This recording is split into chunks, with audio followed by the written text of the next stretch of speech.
السلام علیکم. امید لرم ملګرو چې تاسو بخیر غریب تابان یم او بیا اسلام آباد دی او 15 روژه را باران هم دی راسره شیریار هم دی. اسلام آباد دا ماحول راسره وګورئ، خاص کر بیا د جیپندرې. نو زه مونږ تاسو مونږ سره دا ماحول وګورئ، یو څو خوږې خبرې به وکړو. مونږ له خو دومره څه نه راځي، خو بس د یو بل نه اورېدل دي تاسو ته به کوو. نو راسره یې واورئ او دا ویډیو راسره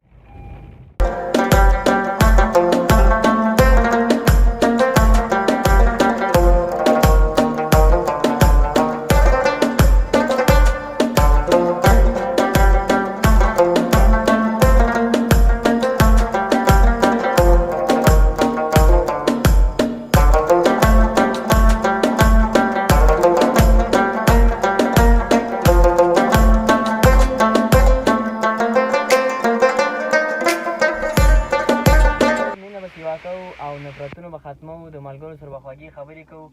نو مخکې تاسو سوچ وکړئ اختر هم را روان دی، په اختر کې به د یو بل سره بیا غاړه چې هغه به کلکه میلاوو، خوږې خبرې به کوو. نو ملګرو که تاسو سوچ وکړئ نن سبا زموږ په کلي کې چې دی کرکټ دی که نور داسې ګیمونه دي، بیا که پروګرامونه شو، نور چې کوم د موږ د کلي ماحول چې دی هغه تاسو سوچ وکړئ هر څه چې دی هغه سیاست ته اوښتي دي.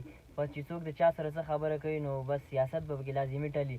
نو که موږ د یو بل سره دغه شنې هره خبره په سیاست ته واړو، نو څنګه چې زموږ د پاکستان سیاست دی نو خاص هر څنګه چې دی خو تاسو ته معلوم دی چې څنګه زموږ سیاست دی، نو دغه شنې به زموږ کلی شي، زموږ را روان چې کوم نسل دی بس هغه به بیا دغه شنې او په پرمختګ به نه ځي. نو خپل کلی به ښایسته کوو او مینه محبت به پکې خورو. را روان چې کوم نسل دی د هغې لپاره به ښه سوچ کوو.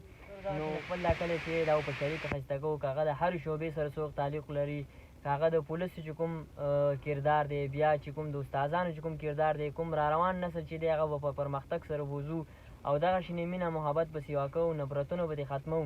نو وایي چې خزانه په سخاوت سره زیاتېږي، د کوهي اوبه چې وکنې بېسیار شي.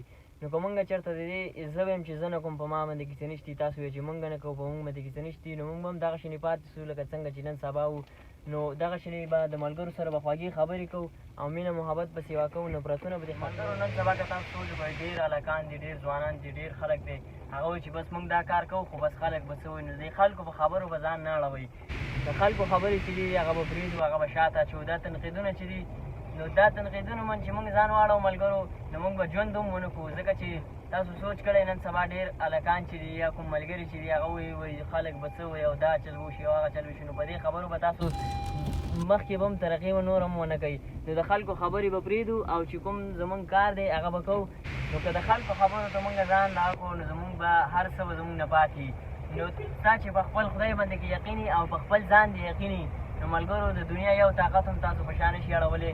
نو دغه شان ژوند چې دا ډېر کم دی، د دې نه به مزې اخلو، دغه شان د ملګرو سره به خوږې خبرې کوو. سی کوي نو په دې ټرک هم د یو څو لیکلي ګڼلي وایي چې هر میل کی پتھر پر یہ لکھ دو عبارت کمزور ارادوں سے منزل نہیں ملتی. خپل ارادې چې دي هغه به مضبوطې ساتو. نو په کمزور ارادو چې دی هغه ته منزل نه میلاویږي. خیر دی که منزل هر څومره هم لرې وي نو خپل اراده نه خرابو، خپله حوصله چې دی هغه به نه خرابو.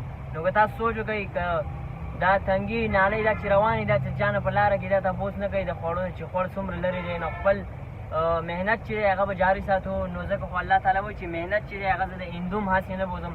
نو محنت به کوو او ژوند به کوو، زندګي به کوو، د خلکو سره به خوږې خبرې کوو او خپل ځان باندې به یقین ساتو.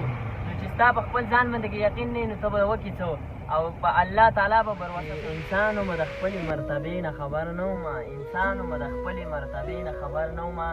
دنیا ته غاړې وتی وم دنیا پورې خندل، دنیا ته غاړې وتی وم دنیا پورې خندل، چې زه در پورې خاندم او ته راته موسکې شي، چې زه در پورې خاندم او ته راته موسکې شي. شاکره څومره خوند کوي چې تا پورې خندل، شاکره څومره خوند کوي چې تا پورې خندل. یو څو خبرې وي ملګرو، که ستاسو خوښې شوي د ملګرو سره شیر کړئ او د اسلام آباد او بیا د جیپندرې یو څو ویډیوګانې وي دا مې تاسو سره وکړي. ډېره ډېره بخښنه غواړم، تر بل ولاګه پورې اوسئ. د الله په امان ښاد او آباد او بریالي اوسئ.